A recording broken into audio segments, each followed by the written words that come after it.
Salut, c'est François, bienvenue dans cette nouvelle émission, un podcast où on va parler argent. Donc on va parler stratégie d'enrichissement, stratégie patrimoniale. Donc on va parler, on va parler de quoi? On va parler d'investissement, on va parler de business, d'immobilier, de bourse, j'en passe et des meilleurs, notamment pour aborder un point essentiel, mais vraiment essentiel, de ta réussite financière. Donc j'ai eu l'idée de faire ce podcast, de faire cette émission, parce que j'avais mis il n'y a pas longtemps sur Instagram, en story, je ne sais plus pour quelle question qu'on m'avait posée, mais j'avais répondu à cette fameuse question et j'avais été étonné des retours. J'avais eu plein de retours. Des personnes qui me disaient mais c'est super puissant comme phrase, qu'est-ce que tu veux dire par là? Ou encore waouh, je vais retenir cette formule pour la suite, merci. Donc qu'est-ce que c'était? Où effectivement j'expliquais qu'il y avait en gros deux façons de gérer son argent, deux façons de gérer son oseille, son pognon, et ces deux façons, quelles sont-elles? C'est de 1 pour devenir riche, et de 2 pour rester riche. Donc effectivement, quand je l'ai dit, ça m'a semblé normal, mais j'étais étonné de voir les retours. Donc je me suis dit, pourquoi pas développer ça sur une émission podcast et surtout aller en profondeur de la chose. Et effectivement, avec le recul, j'avais pas poussé le bouchon sur le moment, mais après réflexion, la simplicité de cette phrase en fait vraiment un concept fort, donc je vais développer. Alors, effectivement, il y a plein de choses à dire. Parce que là, ça englobe en fait une stratégie globale de ce que tu veux atteindre, de comment tu veux l'atteindre. Mais en gros, il y a évidemment plein de piliers d'enrichissement, plein de piliers d'investissement. Évidemment, l'immobilier, la bourse, les placements alternatifs, la crypto, le private equity, le crowdfunding. Et à côté, le business, l'entrepreneuriat, le business en ligne, le business en dur, le business physique. Enfin bref, tu as compris, il y a une infinité de possibilités. Mais comment on gère son argent dans la catégorie de ok, je veux devenir riche, j'ai pas d'argent, je veux faire plein d'argent, et dans l'autre tout simplement dans l'autre possibilité, c'est-à-dire j'ai de l'argent, alors soit j'en ai eu pour X raisons, j'ai pas mal, j'ai un capital qui est assez intéressant, qu'est-ce que je fais avec? Ou alors j'ai fait plein d'argent, comment je fais pour le rester? Et c'est complètement différent, c'est deux choses complètement différentes, on ne gère pas du tout son argent de la même façon. Par exemple, il y a des stratégies, on ne va pas investir en bourse, en actions ou en obligations, par exemple, pour devenir riche. Ça n'a pas de sens. C'est quand on a de l'argent qu'on se place là-dessus, par exemple. L'immobilier, à l'inverse, ça peut être les deux. Il peut y avoir une stratégie plus patrimoniale, plus on va sécuriser déjà son patrimoine global, son argent, de l'argent qu'on aurait pu faire ailleurs. Les cryptos, c'est un entre-deux. Là où l'immobilier, ça peut être les deux, les cryptos, c'est un entre-deux. Parce que normalement, ce type d'investissement, qui est purement un investissement sur des marchés financiers, le marché de la crypto, c'est une stratégie normalement pour rester riche. Mais le ROI est tellement énorme sur les cryptos qu'on peut le classer dans la première catégorie, donc devenir riche. On va en reparler, de l'immo, on va reparler de la crypto, mais on va reprendre depuis le début. J'avais fait un podcast déjà qui parlait un peu de ça. C'était un podcast, ça fait longtemps, ça fait plusieurs mois que je l'avais fait, qui s'intitulait « Arrête d'investir de suite ». En gros, je parlais de l'erreur numéro 1, c'est-à-dire de l'erreur numéro 1 du débutant, c'est de vouloir investir alors qu'on n'a pas d'argent. C'est grosse erreur, huge mistakes. Ça veut dire que investir, ça veut dire ce que ça veut dire, c'est utiliser son capital dans un but de profit. Donc, pas de capital, pas de placement, pas de bras, pas de chocolat. Donc dans ce podcast, on va aller loin, on va apprendre à gérer son argent, quel que soit ton objectif, quelle que soit ta stratégie. Je pense que ça t'intéresse plus sur le point de devenir riche. Je crois qu'il y a des personnes ici qui me suivent, que peut-être je t'ai déjà aidé.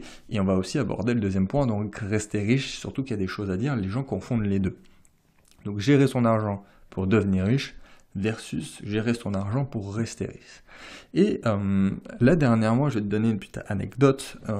J'ai eu un client en immersion individuelle sur 2 jours dernièrement, là c'était la semaine dernière, et qui était venu avec toutes ces questions. Déjà, c'est quelque chose que je demande à quelqu'un quand il est en immersion avec moi, c'est déjà de préparer les questions indispensables sur lesquels il veut avoir des réponses, et notamment, là, il avait préparé des questions sur des placements financiers, pour au final que moi, je chamboule complètement tout pour lui, parce que je lui conseiller tout simplement de ne pas le faire. Alors, j'ai répondu à ces questions, et elle a eu les réponses à ses interrogations, bien sûr, mais en fait, c'était pas du tout les bonnes questions. Je lui ai ressorti cette fameuse phrase de rester riche versus devenir riche, que j'avais dite sur Instagram quelques jours plus tôt, mais on a vu ensemble, en fait, rapidement ces points. Enfin, j'ai répondu à ces questions, mais il est reparti avec un plan d'action totalement différent, à base de business, d'entrepreneuriat et d'immobilier, alors que lui était venu avec des questions ultra techniques sur la bourse, comment je fais, où je fais. Donc, bon, cette personne, en plus je pense qu'elle va écouter ce podcast, elle est intelligente, il a tout de suite compris totalement mon point de vue, et même qu'un bon coach, il est là pour disrupter le cerveau de la personne et pas simplement répondre aux questions bêtement sans que ça puisse vraiment servir au pourquoi de la personne. Ça c'est un mauvais coach. Donc revenons à nos moutons, gérer son argent. Donc quand on n'en a pas, quand on en a peu, son objectif, ça va être de devenir riche. Et notamment de créer de la richesse ou faire du cash rapidement. C'est intrinsèque. C'est-à-dire devenir riche, c'est devenir riche normalement pas en 40 ans, parce que là on retombe dans une autre catégorie. Donc pour devenir riche rapidement, il n'y a pas 36 solutions. Il n'y en a même que 2. Il y a l'immobilier. Donc là, bon, il y a des situations plus faciles que d'autres, il y a des situations plus simples, en fonction de certains profils, certaines situations professionnelles précises, mais on peut partir de que dalle et devenir riche, vraiment, à la fois être rentier et à la fois se créer un patrimoine à moyen et long terme, en partant de rien et rapidement, donc 2 ans, 3 ans, 4 ans, 5 ans. Et la deuxième solution, c'est l'entrepreneuriat. Et là où j'ai dit que l'immobilier, ça peut être différent selon les situations, où pour le coup, l'entrepreneuriat, le business, créer sa propre activité, là, pour le coup, c'est valable pour tout le monde. Si l'objectif est du long terme, par contre, c'est totalement différent, on n'en reparlera pas dans cette émission. Si ton but, c'est de devenir riche à 40 ans à la retraite, c'est sûr qu'on ne va pas aborder ce point-là. Voilà, parce que investir en actions, en obligations, en métaux précieux, en crowdfunding, ou enfin je sais pas, encore, il y a plein de choses qu'on pourrait citer ici, quand on n'a rien, ça sert à rien, qu'on se le dise. Voilà, par contre, à l'inverse, on va prendre le deuxième cas. Si j'ai un gros capital, je sais pas, je viens de faire ce qu'on a fait dans la première partie, je viens de faire du business, je viens de faire de l'immobilier, ça fait des années, j'ai fait beaucoup d'argent, et je veux mettre des choses en place pour le rester. Et ben on va pas gérer son argent pareil. On va prendre moins de risques, on va peut-être potentiellement juste vouloir faire mieux que l'inflation pour pas perdre une partie, pour pouvoir faire croître quand même son patrimoine de façon intéressante.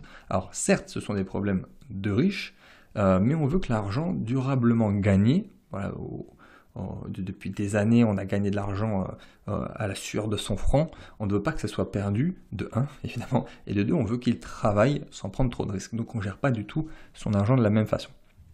Alors il y a un point aussi que je voulais aborder, c'est qui correspond d'ailleurs aux 2 profils, c'est l'obsession du court terme. Et l'obsession du court terme, en fait, ça détruit beaucoup de rêves. L'obsession du court terme détruit beaucoup de rêves. Et du coup, ça arrive souvent que des personnes veulent devenir riches, donc on le rappelle, c'est IMO et entrepreneuriat, avec une stratégie de rester riche. Tu vois ce que je veux dire? Il y a beaucoup de personnes justement dans cette obsession du court terme qui veulent devenir riches avec une stratégie de rester riche. Donc ils placent un gros capital, voilà, par exemple sur une action ou un crypto-actif, sans se diversifier, vraiment en mode all-in, quoi. C'est la roulette au casino. Et ils se disent ensuite, évidemment, ils ont 95% de chances que ça passe pas, et ils disent ensuite, la bourse, c'est nul, tout le monde perd, les cryptos, c'est de l'arnaque, je me suis fait plumer. Oui, oui, bien vu, tu t'es fait plumer, bien vu Sherlock. Par contre, utiliser la bourse et n'importe quel autre placement, pas mirobolant, mais en tout cas n'importe quel placement sur les marchés financiers, avec une toute autre stratégie, et notamment une stratégie de rester riche, on n'a pas du tout les mêmes résultats. parce qu'on le fait pour une autre raison, et surtout on ne le fait pas à court terme. D'où mon discours, très souvent, c'est la bourse, c'est quelque chose de très très sûr. La bourse, en tout cas je ne sais pas comment toi tu vois la bourse, mais on t'a menti, on vous a menti, la bourse c'est quelque chose de très très sûr, mais par contre on l'utilise seulement dans la stratégie de rester riche. L'obsession du court terme, ça détruit beaucoup de rêves. Et donc il y a aussi beaucoup de personnes qui sont très étonnées quand je leur dis que la part de crypto-actifs dans ma richesse, dans mon patrimoine global, ne représente que 20% de tout, de tout. Ce qui est déjà en plus techniquement beaucoup, 20% sur les crypto-actifs. Bon, j'en connais qui ont fait des all-in et ainsi de suite, mais encore une fois, on retombe dans cette obsession du court terme de vouloir devenir riche avec une stratégie de rester riche. Les cryptos, comme on l'a dit au début, c'est un entre-deux. On peut placer une petite proportion pour booster potentiellement son patrimoine et son portefeuille global, mais ça reste quand même une stratégie normalement de rester riche, même si le ROI est assez énorme. Donc on va revenir sur la stratégie de devenir riche. Donc l'immobilier, investir en immobilier ou lancer sa start-up, créer un business en ligne, faire du trading, lancer sa boîte, là c'est devenir riche. On n'est pas là pour cueillir des pâquerettes, tu vois. Et, enfin, tu m'as compris. Et là c'est l'autoroute du millionnaire. C'est vraiment la fast lane.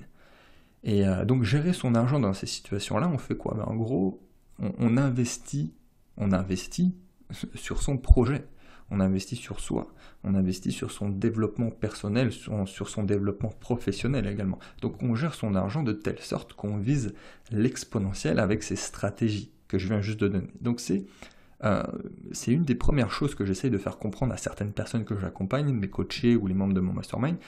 Et ceux qui comprennent le mieux ça sont ceux qui vont justement injecter et réinjecter leurs capitaux, tout du moins au début, dans leur société, dans la croissance de leur société, pour scaler, pour embaucher, pour optimiser, ou en immobilier pour réinvestir très rapidement, demander des différés pour réinvestir de suite.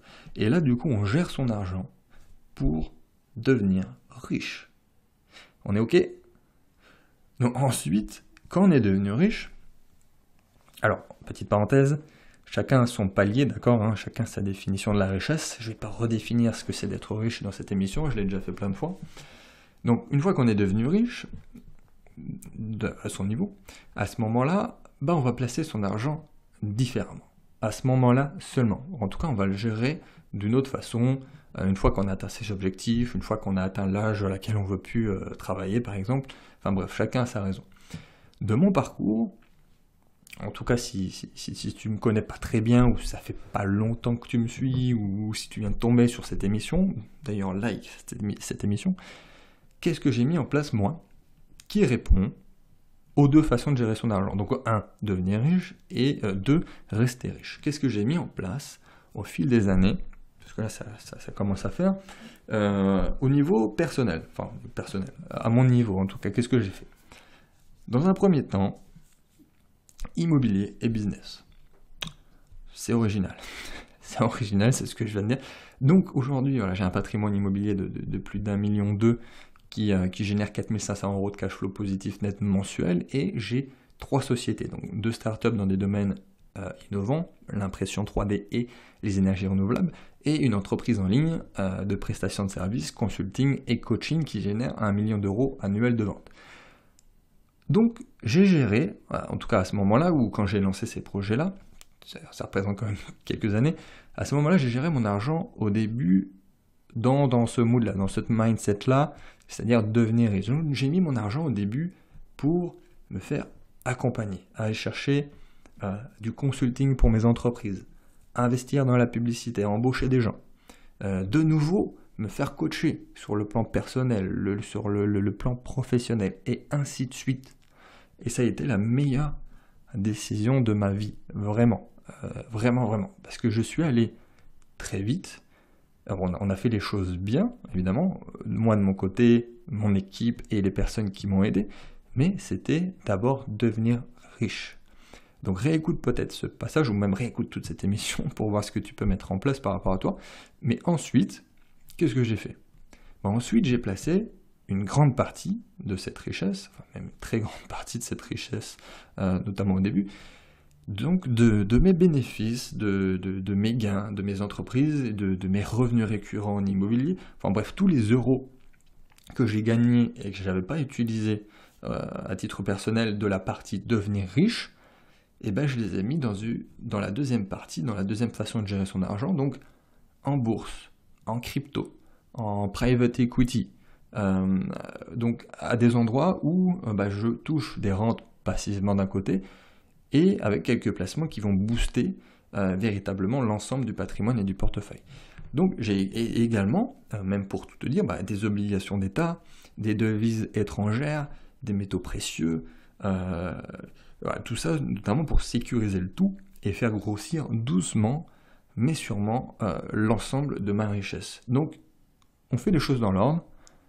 D'abord devenir riche et rester riche, on ne place pas du tout son argent au mauvais endroit, au mauvais moment, surtout dans sa stratégie de vie.